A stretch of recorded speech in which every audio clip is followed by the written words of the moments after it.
Concept ఏంటంటే variable. So Python లో చాలా ఇంపార్టెంట్ కాన్సెప్ట్ ఇది. వేరియబుల్ డిక్లరేషన్ అంటాం, లేదంటే ఇనిషియలైజేషన్ అంటాం. ఈ వేరియబుల్ డిక్లరేషన్ లేదా ఇనిషియలైజేషన్ కి ఒక సింటాక్స్ ఉంటుంది. సింటాక్స్ అంటే మీనింగ్, ఏదైతే రూల్ ని ఫాలో కావాలో దాన్ని సింటాక్స్ అంటాం. సింటాక్స్ లో ఫస్ట్ ఉండేటువంటిది వేరియబుల్ అంటాం, లేదంటే దీనికే ఇంకో పేరు ఏంటంటే variable name equal to value. దీనికి ఎగ్జాంపుల్ చెప్పాలి అంటే నేను ఇక్కడ a ఈక్వల్ టు 10 అని రాస్తున్నాను. a అనేది వేరియబుల్, 10 అనేది వాల్యూ. ఈ మధ్యలో ఉన్న ఈక్వల్ టు ని అసైన్మెంట్ ఆపరేటర్ అంటాం. ఈ అసైన్మెంట్ ఆపరేటర్ ని యూజ్ చేసి ఒక వాల్యూని ఒక వేరియబుల్ కి అసైన్ చేయొచ్చు.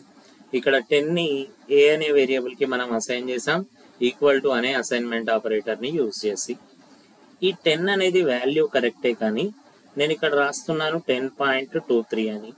ఈ 10 తర్వాత ఈ డాట్ తర్వాత రెండు నెంబర్లు ఉన్నాయి. ఈ డాట్ ఉండి తర్వాత నెంబర్లు ఉంటే దీన్ని డెసిమల్ ఫ్రాక్షన్ అంటాం. మీరు ఇక్కడ కనుక ఈ 10 తీసుకుంటే ఇక్కడ డెసిమల్ ఫ్రాక్షన్ లేదండి. మీరు ఏదన్నా పాజిటివ్ నెగిటివ్ నెంబర్ని డెసిమల్ ఫ్రాక్షన్ లేకుండా తీసుకుంటే దాన్ని ఇంటీజర్ వాల్యూ అంటాం. ఇక్కడ 10 అనేది ఇంటీజర్ వాల్యూ.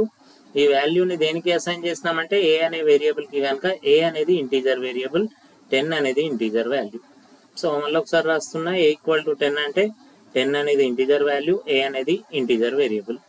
నెక్స్ట్ ఇక్కడ రాస్తున్నాను సంథింగ్ హైట్ ఈక్వల్ టు 20.23. ఇక్కడ డెసిమల్ ఫ్రాక్షన్ ఉంది. డెసిమల్ ఫ్రాక్షన్ ఉన్న పాజిటివ్ నెగిటివ్ వాల్యూని మనం ఫ్లోట్ వాల్యూ అంటాం. 20.23 అనేది ఫ్లోట్ వాల్యూ, హైట్ అనేది వేరియబుల్. ఇది ఏ టైప్ ఆఫ్ వేరియబుల్ అంటే ఫ్లోట్ వేరియబుల్, ఎందుకంటే దీనికి ఫ్లోట్ వాల్యూని అసైన్ చేసాం కాబట్టి. హైట్ అనేది ఫ్లోట్ వేరియబుల్, 20.23 అనేది ఫ్లోట్ వాల్యూ.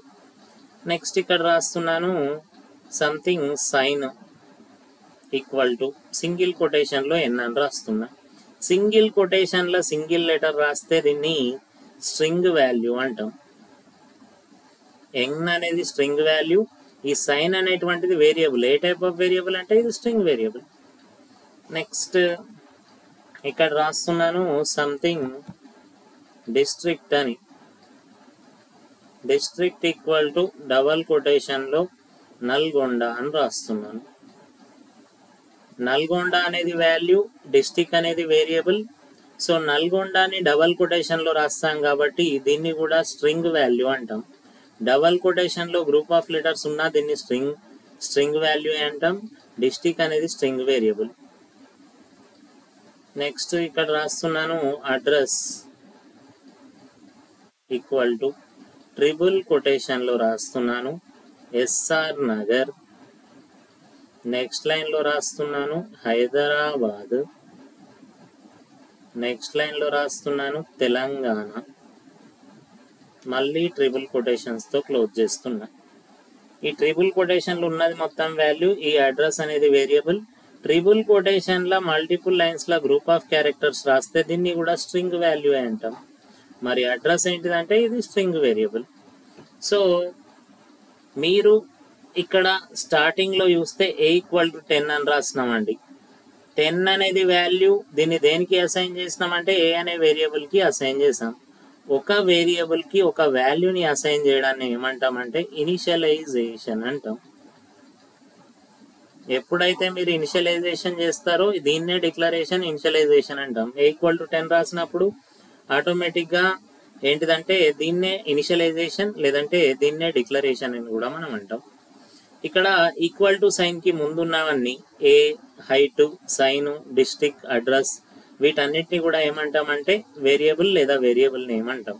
వేరియబుల్ నేమ్ లో ఏమేమి ఉండొచ్చు అంటే వేరియబుల్ నేమ్ లో ఒకటి లెటర్స్ ఉండొచ్చు. ఏం లెటర్స్ అంటే స్మాల్ a to z, ఇంకోటి capital A to z. Next ఇంకేం ఉండొచ్చు అంటే డిజిట్స్ ఉండొచ్చు. ఏం డిజిట్స్ అంటే ఓన్లీ 0 to 9 డిజిట్సే. ఇంకా ఏముండొచ్చు అంటే ఒకటే ఒక special character under score. Under score అంటే మైనస్ సింబల్ కింద రాస్తే దాన్ని అండర్ స్కోర్ అంటాం. ఈ వేరియబుల్కి నేమ్ ఇవ్వడానికి సంబంధించి కొన్ని రూల్స్ ఉన్నాయి. ఏం రూల్స్ ఉన్నాయంటే, నేను ఇక్కడ రాస్తున్నాను సంథింగ్ ఏజ్ ఈక్వల్ టు 20 అని. ఈ ఏ అనేటువంటిది ఏంటిదంటే లెటరు. వేరియబుల్ నేమ్ కంపల్సరీ లెటర్తో స్టార్ట్ కావాలి. ఏ అనేది లెటర్. నెక్స్ట్ ఇంకొకటి రాస్తున్నాను అండర్ స్కోర్ ఏజ్ అని. వేరియబుల్ నేమ్ కంపల్సరీ లెటర్తోనైనా స్టార్ట్ కావచ్చు, లేదంటే అండర్ స్కోర్తోనైనా స్టార్ట్ కావచ్చు. సెకండ్ రూల్ ఏంటంటే, నేను ఇక్కడ రాస్తున్నాను ఏజ్ ఆఫ్. ఏజ్కి ఆఫ్కి మధ్యలో స్పేస్ రాసిన, ఇలా వేరియబుల్ నేమ్ మధ్యలో స్పేస్ ఉండదు. నెక్స్ట్ థర్డ్ రూల్ ఏంటంటే, ఇక్కడ రాస్తున్న ఏ అని, దీని క్రింద రాస్తున్నాను ఏజ్ అని. వేరియబుల్ యొక్క లెంత్ సింగిల్ లెటర్ ఉండొచ్చు, లేదా మల్టిపుల్ లెటర్స్ అయినా ఉండొచ్చు. ఫోర్త్ రూల్ ఏంటంటే, ఇక్కడ రాస్తున్నాను స్మాల్ లెటర్స్లో ఐడి, నెక్స్ట్ కింద రాస్తున్నాను క్యాపిటల్ లెటర్లలో ఐడి. పైథాన్ ఇంటర్ప్రిటర్ ఏమంటుందంటే, ఈ స్మాల్ ఐడి డిఫరెంట్, ఈ క్యాపిటల్ ఐడి డిఫరెంట్ అంటది. నథింగ్ బట్ అప్పర్ కేస్ లెటర్స్ని, లోయర్ కేస్ క్యారెక్టర్స్ని డిఫరెంట్గా ట్రీట్ చేస్తుంది పైథాన్. సో మళ్ళీ ఒకసారి చూద్దాం రూల్స్ని. వేరియబుల్ నేమ్ కంపల్సరీ లెటర్తోనైనా స్టార్ట్ కావచ్చు, లేదంటే అండర్ స్కోర్తోనైనా. వేరియబుల్ నేమ్ మధ్యలో స్పేస్ ఉండొద్దు. వేరియబుల్ యొక్క లెంత్ ఎంతైనా ఉండొచ్చు, సింగిల్ టు మల్టిపుల్ క్యారెక్టర్స్. ఈ వేరియబుల్ నేమ్లో upper case letters, lower case లెటర్స్ని డిఫరెంట్గా ట్రీట్ అనేది చేస్తుంది.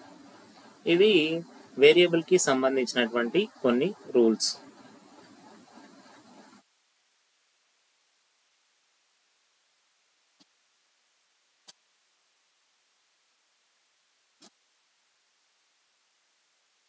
నెక్స్ట్ పైథాన్లో పైథాన్ ఆబ్జెక్ట్ అనేది ఉంటుంది. Basic thing.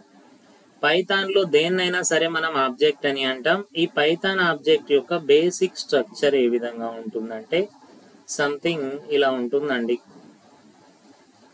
దీనిలో ఫస్ట్ ఉండేటువంటిది టైప్. నెక్స్ట్ ఉండేటువంటిది ఏంటంటే రిఫరెన్స్ కౌంట్. నెక్స్ట్ ఉండేటువంటిది ఏంటంటే వాల్యూ. సో మనం ఇక్కడ ఉన్నటువంటి ఈ బాక్స్ ఏదైతే డ్రా చేస్తున్నానో దీన్ని మెమొరీ అనుకుందాం. సపోజ్ నేను ఇక్కడ రాస్తున్నాను some variable age equal to, ఇది variable name or variable equal to something 30 అని రాస్తున్నా. 30 అనేది వాల్యూ, ఏజ్ అనేది వేరియబుల్. ఇలా కనుక మీరు పైథాన్లో రాస్తే ఏం జరుగుతుంది ఇంటర్నల్గా అంటే, ఇది ఏజ్. ఓకే, ఈ ఏజ్ అనేది డైరెక్ట్ రిఫర్ చేస్తుంది దేనికంటే మెమొరీలో ఒక ఆబ్జెక్ట్ ఆటోమేటిక్గా క్రియేట్ అవుతుంది. ఎప్పుడైతే మీరు ఏజ్ ఈక్వల్ టు 30 అని రాయగానే ఈ ఏజ్ అనేది రిఫర్ చేస్తుంది దేనికంటే ఒక ఆబ్జెక్ట్కి రిఫర్ చేస్తుంది. ఈ ఆబ్జెక్ట్ ఆటోమేటిక్గా మీరు ఏజ్ ఈక్వల్ టు 30 అని రాయగానే క్రియేట్ అవుతుంది. ఇప్పుడు ఏజ్లో వాల్యూ ఏముందంటే 30, ఇవ్వండి 30. దెన్ ఈ ఏజ్ అనేది రిఫర్ చేస్తుంది దేనికంటే ఈ ఆబ్జెక్ట్కి రిఫర్ చేస్తుంది, కాబట్టి రిఫరెన్స్ కౌంట్ ఎంత అంటే 1. మరి ఈ ఏజ్ యొక్క టైప్ ఎంత? ఏజ్ ఈక్వల్ టు 30 రాస్తున్నాం. 30 యొక్క టైప్ ఏంటి? ఇంటూ. సో ఎప్పుడైతే ఏజ్ ఈక్వల్ టు 30 అని రాస్తారో ఏజ్ అనే నేమ్తో ఇది రిఫర్ చేయబడుతుంది పైథాన్ ఆబ్జెక్ట్కి. దాని యొక్క బేసిక్ స్ట్రక్చర్ అనేది ఈ విధంగా ఉంటుంది. సో వేరియబుల్ అంటే ఏంటిదంటే ఒక నేము, ఇది నేము, ఇది రిఫర్ చేయబడుతుంది. దేనికి రిఫర్ చేయబడుతుంది అంటే ఒక పైథాన్ ఆబ్జెక్ట్కి. ఈ పైథాన్ ఆబ్జెక్ట్లో ఏముందంటే బేసిక్గా ఒక వాల్యూ ఉంది. ఈ వాల్యూ ఎక్కడ ఉందంటే ఒక మెమొరీలో ఉంది. ఏ వేరియబుల్ అంటే ఏంటంటే it is a name reference to a value in memory. So variable అంటే ఇది ఒక నేమ్, ఇది రిఫర్ చేయబడుతుంది దేనికంటే ఒక వాల్యూకి. వాల్యూ అంటే ఇది దేనిలో ఉందంటే పైథాన్ ఆబ్జెక్ట్లో ఉంది. సో ఒక వాల్యూకి రిఫర్ చేయబడేటువంటి నేమ్ని మనం ఏమంటామంటే వేరియబుల్ అంటాం. Variable nothing but it is a name which is refer to a value in memory. Value అంటే ఏంటి? ఇది ఆబ్జెక్ట్. బేసిక్గా చెప్పాలంటే ఇది ఆబ్జెక్ట్లో ఉన్నటువంటి వాల్యూ. సో ఇది మనం వాట్ ఈస్ వేరియబుల్ అంటే డెఫినేషన్ గా చెప్పుకోవచ్చు. It is a name reference to a value in memory.